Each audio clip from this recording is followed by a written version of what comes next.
Hi friends, welcome back to my YouTube channel. ఇది వచ్చేసి లెహంగా అనమాట. బెల్ట్ వచ్చేసి బార్డర్తో చేసాము. ఇది వచ్చేసి శారీలో స్టిచ్ చేసామన్నమాట లెహంగా. దీని బ్లౌజ్ వచ్చేసి ప్రిన్సెస్ కట్ ఇచ్చాము.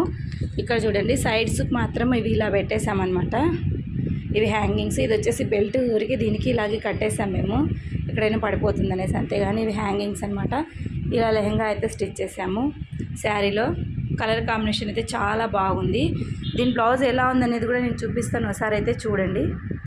బ్లౌజ్ అయితే చూసేయండి ఒకసారి. బ్లౌజ్ అయితే వైట్ కలరు బ్లౌజ్కి వస్తుంది కదా, చిన్న ఫ్లవర్స్. ఇది వచ్చేసి లెహంగాలో పెద్ద ఫ్లవర్స్ క్లాత్ కదండి. ఇదైతే పఫ్ హ్యాండ్స్ పెట్టి ఇలా అయితే స్టిచ్ చేసాం మేము. ఇది చూడండి, పఫ్ హ్యాండ్స్ ఎంత బాగా వచ్చింది, కింద ఫ్రిల్స్ పెట్టేసి. ఇదనమాట పఫ్ హ్యాండ్స్ బ్లౌజ్. ఇది ఇలా వచ్చేసింది. ప్రిన్సెస్ కట్ అనమాట. ఇది ప్రిన్సెస్ కట్. కప్స్ పెట్టి అయితే రెడీ చేసాము ఈ బ్లౌజ్ని మేము. ఇది ఇంకొక హ్యాంగింగ్స్ చూడండి ఒకసారి. ఇలా పెట్టేసాం హ్యాంగింగ్స్ వచ్చేసి. ఇలా వచ్చేసాయి అనమాట. దీనికి లెహంగాకి ఏ విధంగా పెట్టామో బ్లౌజ్కి కూడా అదే విధంగా హ్యాంగింగ్స్ అయితే పెట్టేసాము. ఫ్రంట్ నెక్ వచ్చి చిన్నగా ఇచ్చేసామన్నమాట. బ్లౌజ్ మొత్తం ఇలా వచ్చేసింది. బ్లౌజ్ అయితే పఫ్ హ్యాండ్స్తో పాటు ఫ్రిల్స్ వచ్చినాయి. వెనక చూడండి ఒకసారి ఎలా ఉందనేది చూపిస్తాను.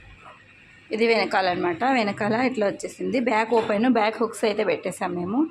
ఇలా స్టిచ్ చేసామన్నమాట లెహంగా బ్లౌజ్ మొత్తం. మీకు నచ్చింటే సబ్స్క్రైబ్ చేసుకోండి, లైక్ చేయండి మరియు షేర్ చేయండి. Thanks for watching. బాయ్.